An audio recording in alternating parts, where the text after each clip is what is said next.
Good morning, everybody, and welcome to the monthly Explore Us Life live Q&A session. Good morning to everybody here in the U.S., afternoon to everybody in Europe, and evening to everybody in, well, I guess probably everywhere else, Australia, Asia, I believe. I don't have my international time zones totally memorized yet. How's everybody doing? Steph, how are you doing today? Doing pretty good. I'm glad it's Friday. Me too. I'm ready for the weekend. So before we get started, I want to share something. It's kind of fun. We just crossed 500 five-star reviews on Google, which is cool. Hey, that is awesome. I didn't know that. Yep, that happened like I think yesterday, day before yesterday. So yeah, 505 five-star reviews, 6 4-star reviews, 1 2-star reviews, and 3 1-star reviews. So good. One of the 1-star reviews, that was a guy who he put in his email address wrong, and then was upset that he didn't get a receipt for his order. So Yeah, that was hardly our fault. We got him squared away though. He just didn't update his review. So anyway, that's super cool. 500, that's a lot. That was actually like sort of an accident that happened earlier this year. I was trying to like set up this email thing where it's like, it kind of followed up with everybody who purchased from shop.explorers.life, just as like to get reviews. Cause I think, as a small business, reviews are pretty important, to make sure that, we're not just trying to like scam everybody and stuff like that. And, I meant to do it as a follow-up. So it's like, you buy something and then 2 weeks later you get like an email that says, hey, like we'd love a review. And if, it was anything less than 5-star review, reach out so we can like fix it. Cause there's probably something wrong and like, chances we'd love to have a chance to like make the problem right. And instead of it like being like this point forward, I have to take full responsibility. I sent it to everybody who had ever purchased from Explore Us Life, like since 2019. And so we got a ton of reviews, but we also got some emails where like, I haven't purchased anything in like 3 years. It's like, oh, would you like to? But anyway, that's super cool. I just wanted to share with everybody. Thanks for a nice everybody. Little happy accident. Yeah.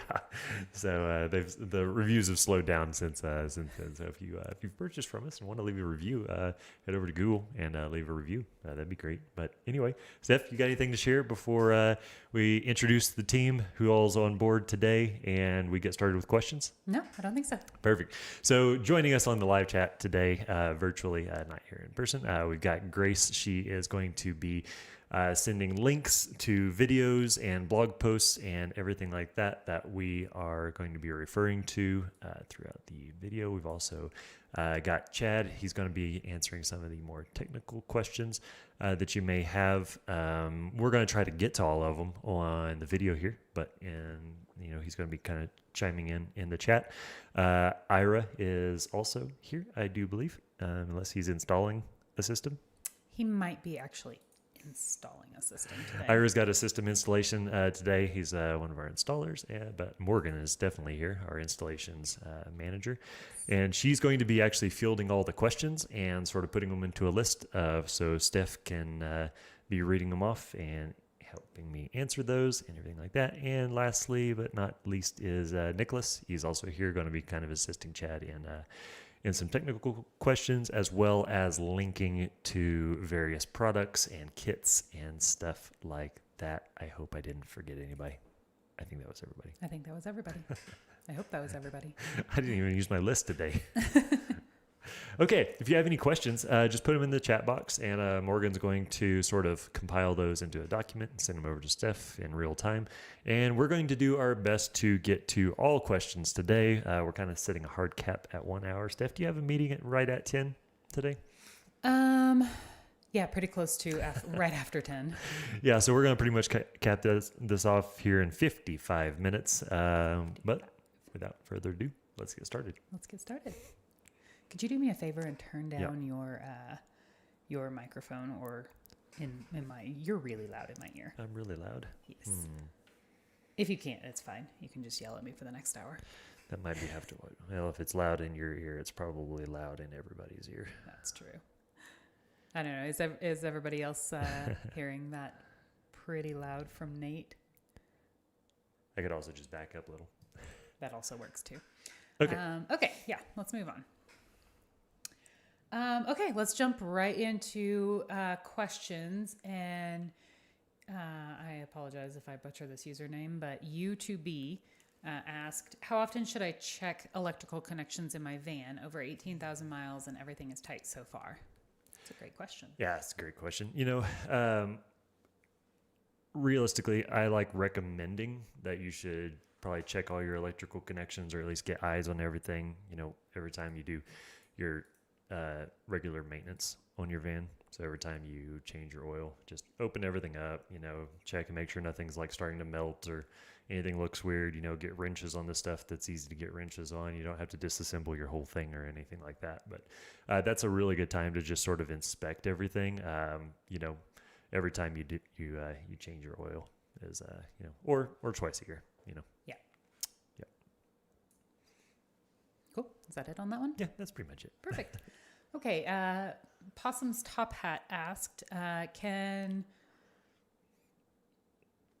Possum's Top Hat. Yes, that's the username. That's like one of the old Xbox screen names. That's funny. Yeah. Can you expand on internet requirements for the Sero GX? Yeah, so the Sero GX, it doesn't have to have a internet connection to function, like natively. All the Victron components get hardwired to the Sero GX, and then that Sero GX can display its information right on the touchscreen. It is an internet, connected device, so you can connect the Sero GX to the internet, and then you can use the VRM portal to then view that data anywhere in the world. So as long as your Sero has internet, and as long as you have internet wherever in the world you are, then you can view that information through any web browser or the VRM app on, I think it's on iPhone. I just use the browser. Just seems to be easier for me. But, you don't, that's one of those things. It's like you don't have to have Wi-Fi for the Sero to function, but to connect to it remotely, then you'd have to, have access to it. Yeah. So that's the short answer. The VRM portal, it's got some good information that can be shared, from your system, or you can enable a remote console, and then you can do anything that you would be able to do through the Touch 50 or Touch 70 display, just right there on the VRM portal. Yeah. So, yeah. Cool. Chipper 7711 asked, can I have 2 Orion XS 50 amp chargers in my Sprinter that only has the OEM alternator? Saw this question last night. Yeah, that's actually a really common question we've been getting. And yes, the number of alternators you have has no bearing on how many DC to DC chargers that you have. You just need, realistically, you just need twice as much alternator charging capacity than you want DC to DC charging. So for example, if you're doing 2 50 amp Orion XS DC to DC chargers for a grand total of 100 amps of DC to DC charging, you just need, rule of thumb, 200 amps of alternator charging to support that. Now, if you have alternator charging capacity, so you could have 2 100 amp alternators to sustain that, or you could have 1 200 amp alternator. But if you've got a 500 amp alternator, that's going to supply it just fine. So you just sort of have your total alternator charging amperage just needs to be, twice your DC to DC charging capability. Doesn't really matter the numbers of alternators and the numbers of Orion DC to DC chargers. That's a great question and a pretty common question we've been getting recently. Yep, and I just popped it into our chat, but I can put it into the live chat as well. We have a wiring kit for that as well. Yep. Could you send that to me in my chat and I'll pull that up real quick? I did. Hey, outstanding. In our team chat. In the team chat, which is I can send it to you in your It's all good. Personal how-to. I got it. Okay, so let me just share that just because we've got a diagram on this page that's relevant. Yeah. Yeah, screen share. Okay, so this is our dual Orion wiring kit, and so it accommodates for 2 Orion XS DC to DC chargers, connecting to one slot on the Lynx distributor. And whether you've got 1 alternator here or 2 alternators here or 5 alternators here, they're all feeding the starting battery, and then you're just pulling that power off of the starting battery. So it doesn't matter what's up here. It doesn't matter if this is a 200 amp or a 500 amp alternator or 2 or 5 alternators like that. None of that really matters. Oh, my headphones are stuck on my mic. Okay. Okay. So, basically none of that matters. The only thing that matters is that you have enough alternator charging capacity to power that. And so that's a 2-to-1 ratio. So two times the amps of alternator charging for every amp of DC to DC charging. Cool. Awesome. Marshall Goldberg asked, I have a question about USB-C. It can now support over 200 watts. Do you see van lifers moving towards a direct DC powered 80 to 100 watt USB outlets and devices for computers, etc., to avoid the inverter? To a degree, I think the inverters are always still going to have their place. And the USB charging, it's not on every computer at the moment. So I don't know that my laptop charges in USB. I don't think yours does either, but Grace's MacBook, it does. But all that being said, we've got a USB-C buck boost USB outlet that's going to be added to our store soon. We're going to be doing some testing on it just to make sure it works the way we want it to. But I mean, I've been in talks with this company who makes these for a while, and I have no reason to believe that it won't work well. So yeah, I think that those are going to be a really powerful option. They're kind of expensive, compared to a standard USB outlet. A standard USB outlet's like $20 or so. The this USB-C with the internal buck boost, effectively, it's like $80, I think. So, if you're probably not going to want to put one every 2 feet in your camper van, but next to the spots where you're actually using your laptop, I think that's going to be a great solution. Will that totally get rid of of inverters? I don't think so. I think people still want to run blenders. I think people still want to run induction cooktops and stuff like that. Coffee makers, instant pots. I can think of a ton of things that I want to be able to plug in, to a standard household outlet. Yeah, I see USB-C with that buck boost becoming a lot more popular just because of how powerful they are. But I don't think it'll totally take over inverter needs at all. So good question. Good question. Laura Johnson asked, have you covered how to size a shunt? Is it different in a 12-volt system versus a 24-volt system? So haven't really covered that necessarily, but a shunt is just rated for the amount of current that's going to be going through it. So Victron in particular, they've got a 500 amp shunt. They've got a 1,000 amp shunt, and I think they have a 2,000 amp shunt or something crazy something like that. All of the system designs on Explorer's Life, we only use 500 amp shunts. We're never asking for more than 500 amps to go through a system. That's just far too many amps for anything that we're doing. 500 amps is a absolute ton of power. You're going to start getting close to 500 amps if you do a 5,000 watt inverter on 12 volts, which is why you don't see a system on our site that's 5,000 watts at 12 volts. That's too many watts for a 12 volt system. And it just goes up from there. You can really pack an absolute ton of power, and never exceed 500 amps.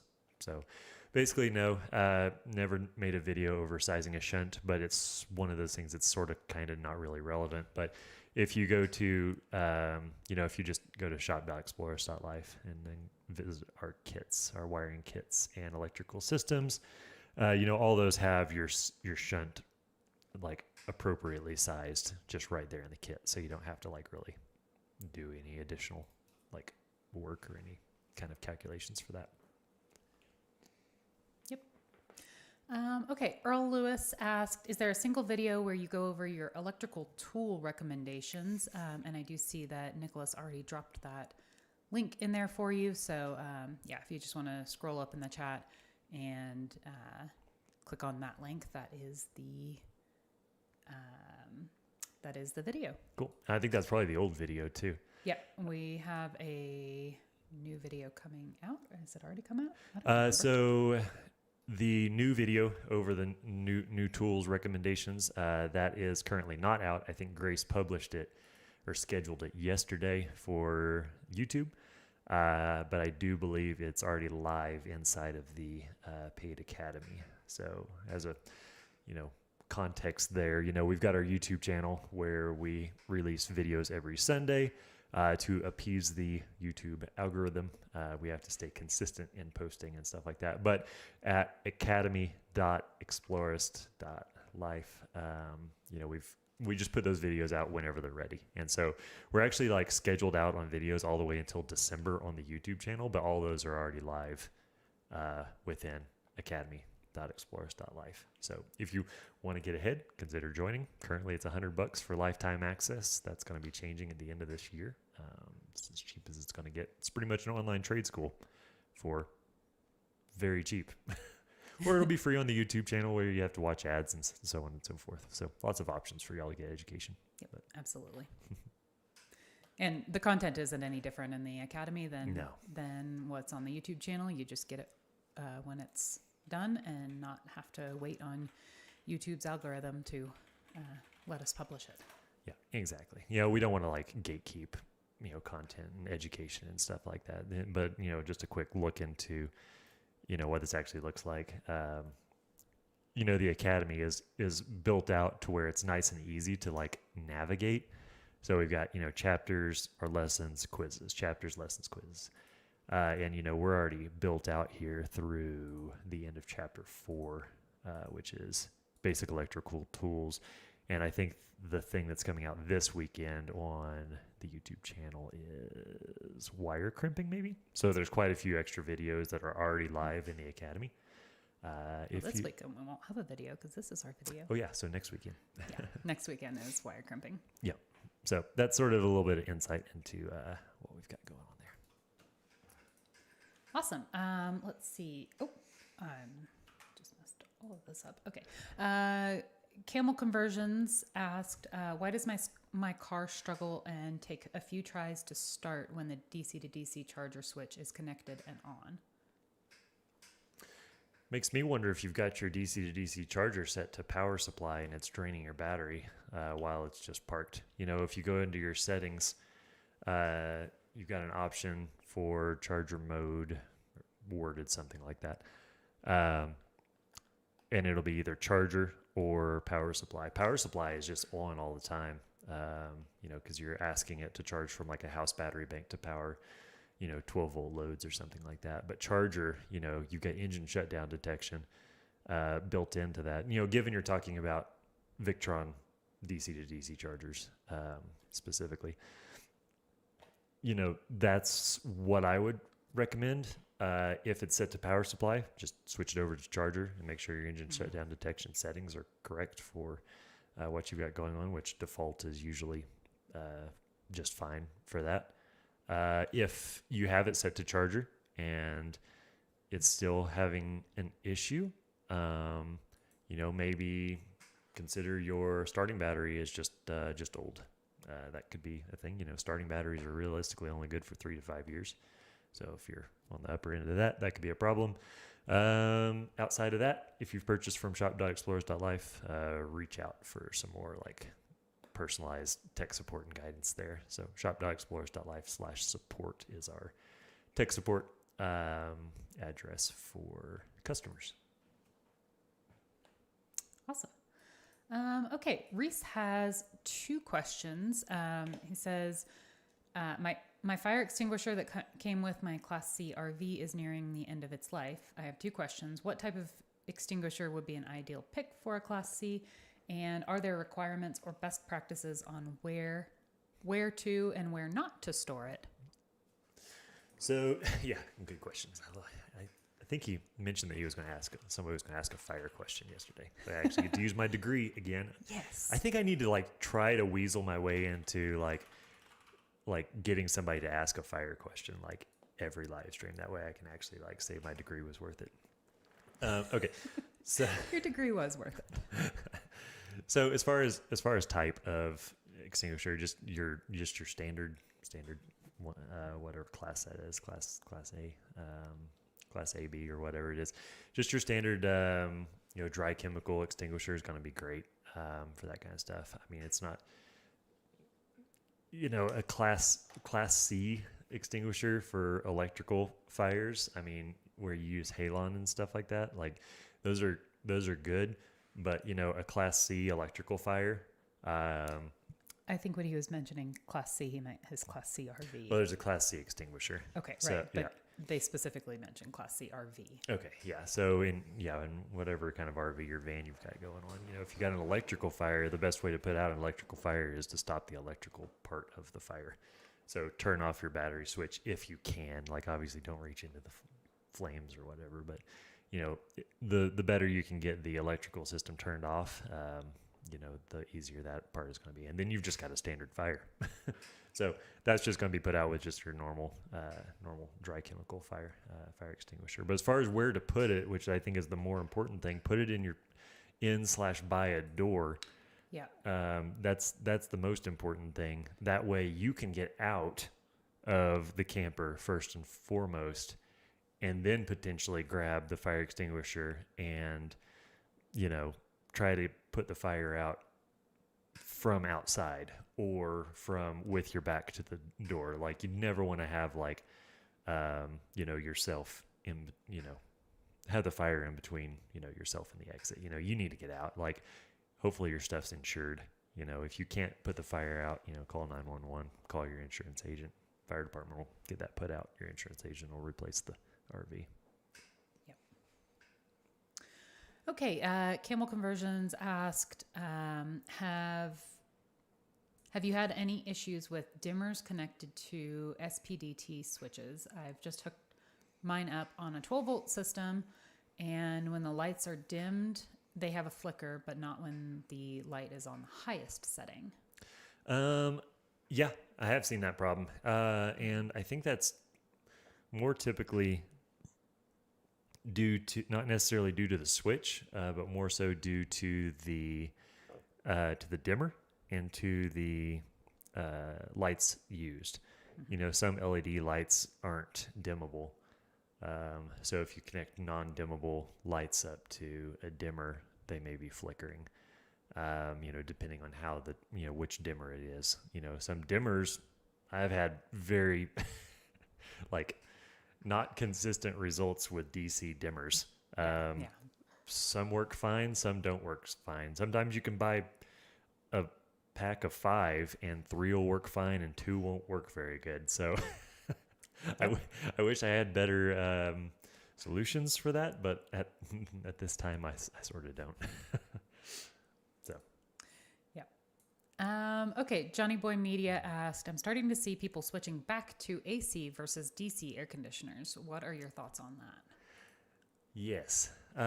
And I kind of have gone back and forth over the years. I think DC air conditioners I think you have to ask yourself if you're going to be powering your air conditioner off grid more or on grid more. If you're going to be off grid and you're going to be trying to power your air conditioner, I think DC air conditioners are a great option. They are quite efficient. They are more expensive. But you're not having, in addition to them just being natively more efficient, They're also not running through the inverter, which, takes a little bit of additional power just for that power conversion to happen. But the problem with DC air conditioners is if you pretty much don't really need off-grid air conditioning, if you get into a spot where it's really hot and you're going to be at a campground and you've got plug-ins and stuff like that, I'm going to say go for an AC air conditioner, an AC 120 volt AC powered air conditioner.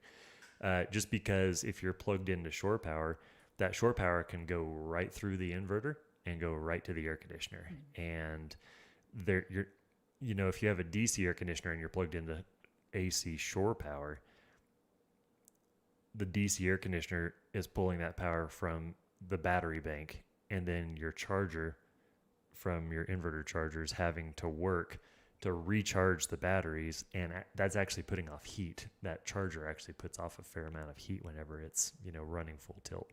So your air conditioner is kind of even having to work a little harder when you're on grid, connected to shore power to power that DC air conditioner, which then the DC air conditioner has to work even harder to cool off the space more. So I think, in summary there, yes, you have to ask yourself, it's like, is off-grid air conditioning super important to me? Or am I typically just running air conditioning whenever I'm connected to shore power, and then, adjust from there? DC if you're mainly off-grid, or AC if you're primarily on-grid, on shore power. Yep. Very great answer. Thank you. Okay. Astro Boy asked, first said, greetings and thank you for being my favorite resource on mobile electrical education and for doing this Q&A. Question is, with the dangers of undersizing DC wires and overheating and potential fires, are there any dangers / disadvantages to using oversized DC wires? I wouldn't say there's dangers necessarily. I think you're just, whenever you try to do that, you more or less start running into like physical limitations, like the wire might not fit into the terminal.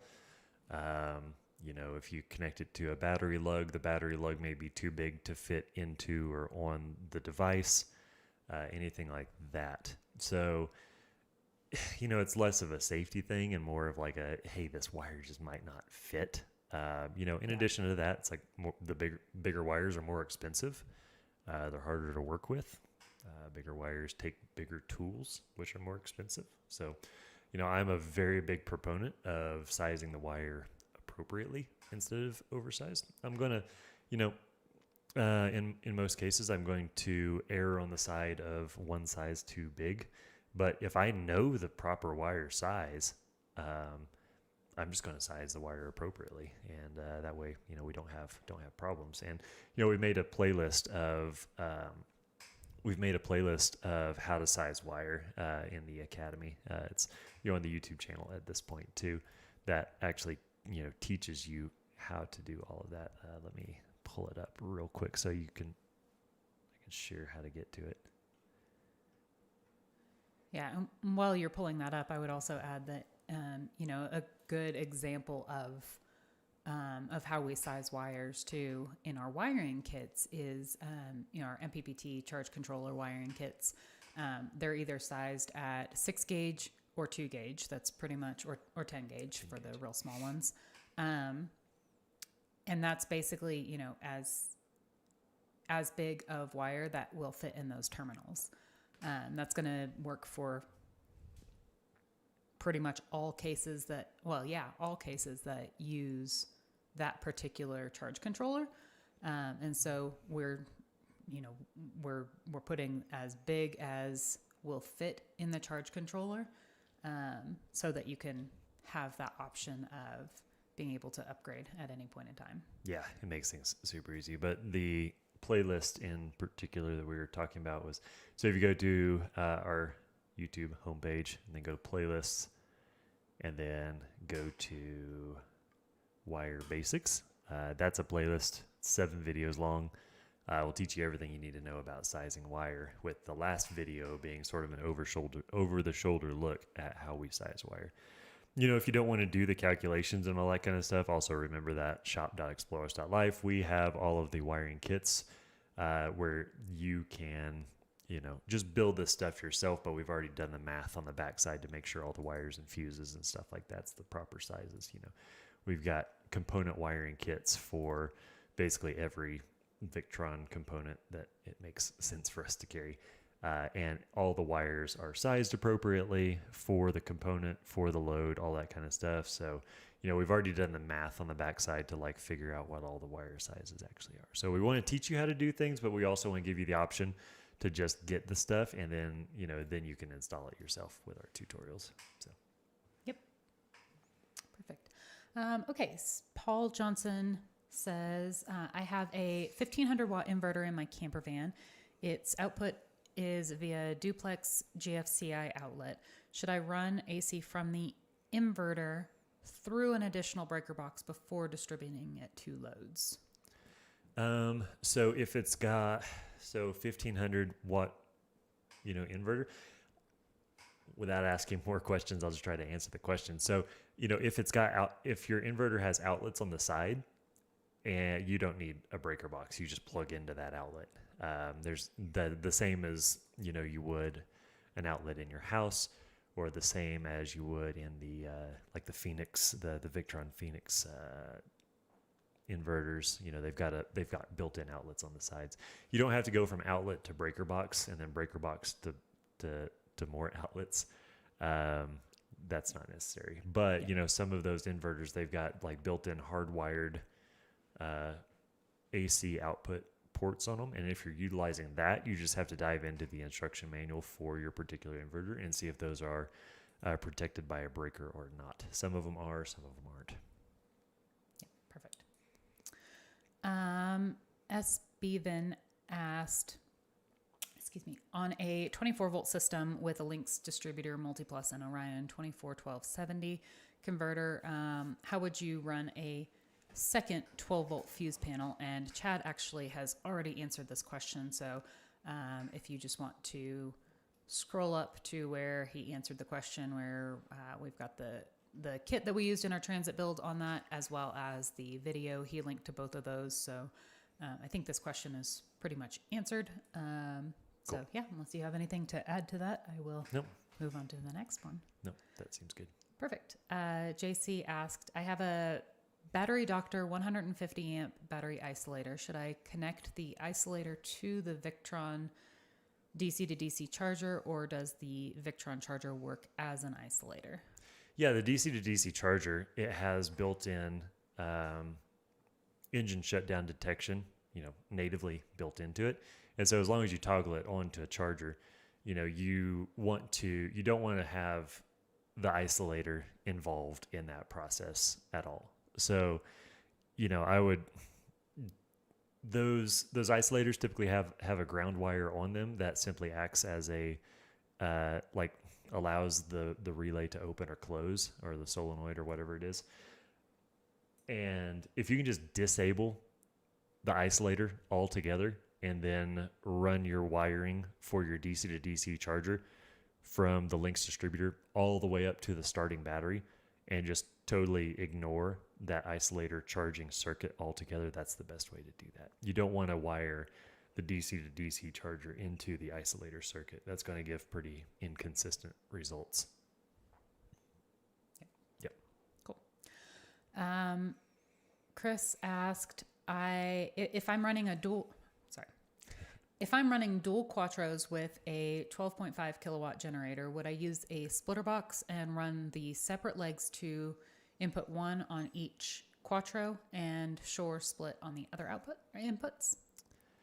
I'm going to refer to a system that we have on this one, because this is a hard one to just explain without any kind of like graphics and stuff like that. Dual quattros, I mean, they're inherently complicated. So here's how you get to it. So screen share, we're going to go up to shop, electrical systems, build your own electrical kit. Let's pretend this is in a motorhome.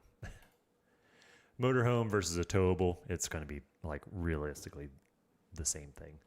So, and scroll down to Explorer XX. So the Explorer XX is our dual multi-plus setup. So this is a dual 3K system. Clicking on that. We're really working our internet right now with live streaming plus me trying to get to these things. So if this is a system where this is a camper system with dual multipluses or dual quattros, it sort of doesn't matter. You're going to need to split the incoming AC from shore/generator. They're going to be treated the same. And then send L1 to one inverter or L2 to the other inverter. Or in the case of a 2X120, like we have in this one, you're just going to send both L1 and L2 to this multiplus 2X120, as well as L1 and L2 to this 2X120. And then you're just going to wire those in parallel. If this is a system that is, you mentioned a quattro. If this is like an off-grid cabin or something like that. Let's see.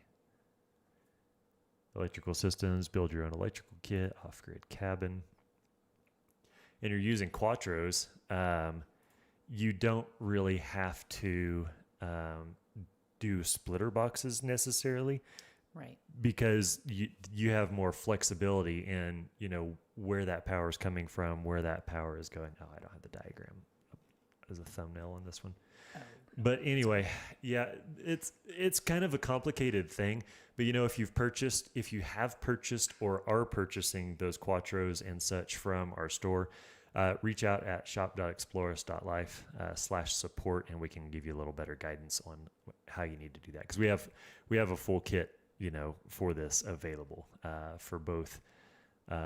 We can sort of give you some guidance on getting this into a motorhome or fifth wheel. Or if this is for like an off-grid cabin, we've got some options for you on that both. So just reach out if you have purchased or are purchasing from our store. Awesome. Astro Boy asked, in a schoolie build, what would the pros and cons be of wiring before spray foam installation versus after? Ooh. I don't think you ever want your wires, encapsulated in spray foam. Just don't do it. Yeah, I can't. I'm also not a big fan of like spray foam in, like in mobile applications and stuff like that. But you just have to play around with it. If you want to like test it and stuff like that, just get a get a scrap piece of wood and staple your wire to that scrap piece of wood and put you some spray foam over it, and then if you needed to do anything to that wire, see how hard that wire is to get out. I think that's going to answer your question.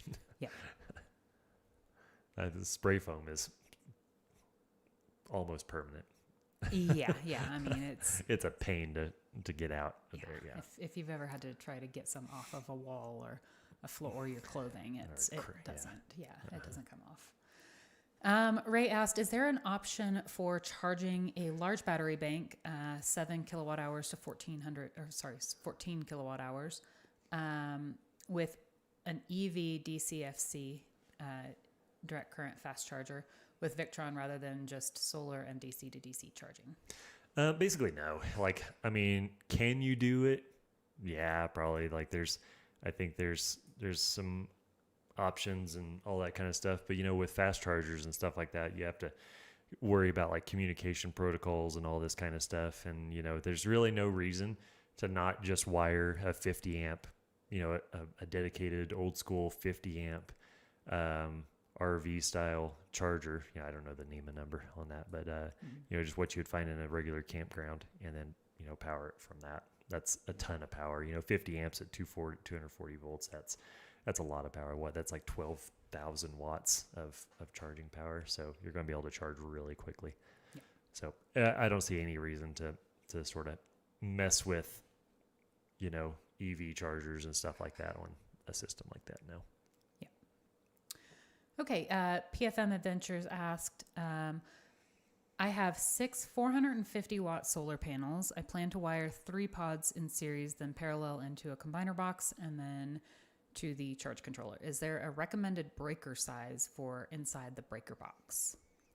Or I'm sorry, inside the combiner box. I don't really recommend combiner boxes, so I can't really say that. Instead, I would I would recommend coming over to, instead of that plan, I would probably come over here to shop.explorers.life and then go down into solar array wiring kits. Just sort of teaching y'all how to use our shop at the same time too.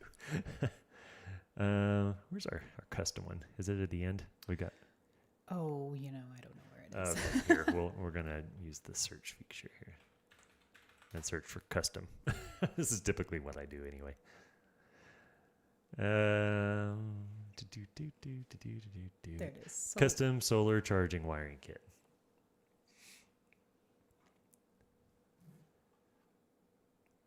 And then that's going to load, and then it's going to let you build out your electrical or your solar array, sort of from the parts we recommend doing so. I don't recommend like rooftop combiner boxes and stuff like that. It just gets too cumbersome and too expensive, and for no really good reason. All of our system designs, we use MC4 connectors and MC4 combiners to a solar isolator, to the charge controller, to the links distributor. It's super easy. It's so plug and play, and you don't have to like really worry about like breaker sizes and stuff like that. If you're purchasing, you can these kits, they work with our wiring system or with any panels realistically. Mm-hmm. So, if you're having trouble with this concept or building this out, like reach out shop.explorers.life/support. If you're going to buy all this stuff from us downstream of the solar panels, we can help you out with that and sort of guide you through this process. So that's what I'd recommend doing. I'd recommend not doing a combiner box with breakers and avoid that whole problem altogether. Perfect. Okay, next question was answered in the chat, Lori. If you have any other follow-ups to that, but I think Chad and Morgan both answered that question. Next question is, I've seen a few pumps that say no accumulator is needed. What are your thoughts on not using an accumulator? Seems like fewer connections / leak opportunities if it works well enough. I don't really have much of an opinion on that. I sort of don't know like how / what an accumulator is, nor does. Like we put an accumulator on our plumbing system and our transit, but realistically, I hate plumbing, and there's a good reason why you don't really see it on our channel anymore. Yeah. So like, if your pump says it doesn't need if it says like, no accumulator needed, then they probably know better than I do, if an accumulator is needed or not. So I just go off of follow their instructions. Manufacturer recommendations. Yep. Yeah. Okay. Susan Hershey asked, if I'm intending to install solar in an RV with the idea of only traveling for a few years and then moving the system into a stationary garage, would a 48 volt system be best? No. You want to just do your RV system, build your RV system for your RV. And when you're not using your RV anymore and you go to sell that, just sell your system with the RV. And that's going to be a perk and a selling point, and then rebuild an appropriate system for your house or shed or whatever. I kind of missed that part of it, but yeah, the two systems they're not the same. They're not really like interchangeable in that same regard. So build one, sell it. Yeah. Use it, sell it with the RV, factor that into your selling cost or whatever, because that is an asset. And then, whenever you go to build the stationary one, just build a new one, because it's going to be different. It's going to be less expensive to just build two systems, and then recoup your cost on the first one than it would be to sort of have to half-ass this one, then half-ass the other one, because that doesn't make a whole ass. Yeah. And not for nothing too. Traveling for a few years is a significant amount of time in terms of technology. So yeah. By the time you're ready to move into that stationary garage, the technology might be vastly different, and it might be way cheaper. So yes, I would say get the system that works best for the application at the time that you are purchasing it. Yeah, that's a great point as well. Let's see. Okay, the next question was also answered in the chat. So if you guys, if y'all have any additional follow-up questions after, the team has answered your questions in the chat, just let us know. Or if we want to add to it, we will. But I'm just letting you guys know that we're not skipping over you. Okay, Wayne asked, rookie here. I have 2 battery banks in my 2003 Winnebago Journey, 3 for the coach and 2 for the starting battery. All are AGM and the same amp hours. Can I connect both banks together with my solar controller? Read the part about the battery banks again. Okay, so there's 2 battery banks. Yeah. 3 batteries in the, let's call it just the house battery. Yeah. And 2 batteries for the starting battery. All are AGM and all are the same amp hours. No, you can't combine your starting battery and your house battery. That's, because if you're going to be draining your house battery, fairly substantially, with normal use, and you want to have your starting battery for starting your engine, and you don't want to run down your starting battery, because you've, made 10 bags of microwave popcorn one day. And yeah, you have to keep those separate. So you can charge your house battery from your starting battery bank from the alternator via a DC to DC charger, which all of our systems include. But no, you don't want to combine and wire those together. No. Cool. Okay. Not Too Shabby Daddy asked, I bought more or less a full system from you guys recently. I don't have the Lynx shunt, but I do have the waterproof smart shunt and a separate BMS for the alternator charging. I'm using Victron batteries, but I can't find a schematic that uses these batteries. Any suggestions? Can I still incorporate the Lynx power in? Ooh. Lots to unpack there. Yes. So the Victron smart lithium batteries, they require that external BMS. They do not require the Lynx shunt, so you can use your IP65 smart shunt. Mm-hmm. That's not a problem. Schematic for the Victron batteries, you're going to have to reach out to your Victron battery supplier, and they will be responsible for supplying that schematic for you or to you for the parts that they have sold you. Can you use the Lynx power in? I guess it depends on what your system design and system diagram calls for. Very much like building a house. You've got a set of blueprints before you ever, start nailing your studs together to form a wall. Electrical system is no different. So just follow the plan that you've got. I hope you've got a plan in place before you just started purchasing a bunch of parts. But that's sort of like the direction I would go. You said that you got a system from us, but none of our systems include Victron batteries because they are sort of more complicated to wire up, which is why you don't see them in our store. I don't think they're, at this point in time, very beginner friendly. So yeah, you just have to reach out to your battery supplier on that one. Yep.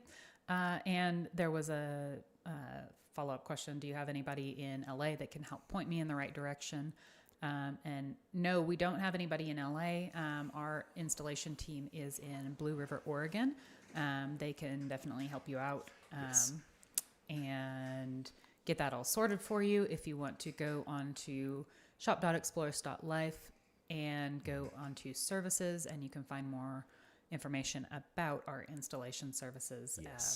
And our consultation services. Yeah, we're more than happy to install that system for you. We're experienced enough in it that we could sort of take over the project and take a step back and install it for you. It's the DIYer friendly version of it. It's like, our installers can handle that just because we're all trained on it. But I just haven't made any tutorials about it. So whenever I haven't made a tutorial about it yet, it's hard for me to recommend it as a DIYer friendly solution. Yeah, and those are definitely more complex systems. Mm-hmm. Okay, Ernie Ferguson asked, how is Victron with customer service? I have questions about programming my Victron MPPT 130 for a lead acid battery. That's a great question. So Victron doesn't do customer service natively. They are an equipment manufacturer, and then it's up to each dealer to provide customer support for their customers. Now, unfortunately, all dealers aren't the same. Not all dealers have the same training. Back in 2020, I was doing a bunch of, contract training on behalf of Victron to Victron dealers. And so there are some great dealers who have fantastic customer support, and there's some that, sort of aren't. Victron is trying to get rid of some of the dealers that don't have good customer support, but there's a lot of them that are still out there. We, Explorers Life, are Victron dealers, and if you've purchased through us, then we are responsible for your customer support. So if you have questions and you've purchased from us, reach out to us. shop.explorers.life/support. We don't sell anything that we haven't made tutorials over, as you kind of gathered in my last reply. I sort of hate turning people, not answering the questions, but there's a reason that we sell what we do and are slow to put things on our store. It's because we have to make tutorials about them so that we can provide that, exceptional customer support that, is sort of important to us. So if you've got, if you purchase from us, reach out, shop.explorers.life/support. If you need some personalized guidance, we can point you in the right direction. If you've purchased elsewhere, reach out to your Victron dealer, and they should be more than happy to help you out. Ryan Washburn asked, what is currently the best solution for van AC, 120 volt or 12 volt? We actually already covered this question specifically. It was earlier in the live stream. Let's see. It was at 28 minutes and 39 seconds. If you want to scroll back once we're done here, this live stream will live on our channel, and you can scroll back to that and get the answer to that question. Yep. Van Life Adjustments asked, what are the price ranges for designing a simple wiring schematic? We don't do custom wiring schematics. We have systems on our store that meet the needs of 99% of people. We actually just really, you're talking about like simple systems. All of our systems are simple. We make them all simple, complete with tutorials. You sound like your Uncle Darren when you said that. All of our systems are simple. So we've actually just released the smallest system that we made, if that's what you mean by simple. So all of our systems are simple, but I think that maybe you mean small. And the smallest system that we have available, shop electrical systems, build your own electrical kit, and go over here to Overland Vehicle. Let that load. And this is very new to the site. I don't think we've even talked about it anywhere. We haven't. It's one of those that we technically publish before the tutorial is out, because the tutorial is filmed. It's just not live yet. Yeah, and this particular system is designed around 6-gauge wire. I know that sounds weird, but people wanted a system where it's like, hey, I don't want a bunch of different boxes and stuff like that. And so Steph and I sat down and we're like, hey, what can we design where we can just send people a roll of 6-gauge black and a roll of 6-gauge red wire and all the appropriate ferrules and ring terminals and stuff like that? What kind of system can we build with only one wire size? And we came up with the Explore Mini system. And it's built around, a 50 amp DC to DC charger, a 30 amp solar charge controller, up to 400 watts of solar? Yeah, up to 400 watts of solar, a couple different solar options. And then a Phoenix 12800 inverter and a 30 amp Blue Smart charger. Yeah, Blue Smart charger for shore power charging. That would just get plugged into a standard 15 amp extension cord. And this system, we're gonna have we're gonna have a full tutorial over this, but it's not coming out until December on the YouTube channel. We just shot it last week or 2 weeks ago or something like that. And this is the smallest system that we have available, and it's a great system. It's I can't wait for y'all to like see the tutorial on it. I wish I could share more about it right now, but I can't because it's not ready. But I will say we have it live in 2 vehicles, and it is hopefully working well. It's working well. Yeah, and it looks sweet. Looks awesome. And just to expand on that one as well, if you go to shop and then plans and diagrams, there we have all of our solar wiring diagrams and installation guidebooks published. So what to answer what's the price range for the wiring schematic? It's $9.99 for all of them. Yeah. Custom ones are 40 plus man hours, and if you're trying to pay an hourly rate for 40 plus hours, it doesn't make any sense. It doesn't make any sense for just a custom schematic. Yeah. Cool. All right. Mark asked, can AC and DC cables be run alongside each other? Yes. Cool. Quick answer. Easy peasy. Yeah, basically yes. Okay. Let's see. Mustafa asked, I have a situation where one of my Victron DC to DC chargers shoots the battery voltage up to 29 volts suddenly. I believe we should consider using the Victron battery protect. Any thoughts on that? I believe you should check into why your charger's doing that. Yeah. That's not normal. That's not normal.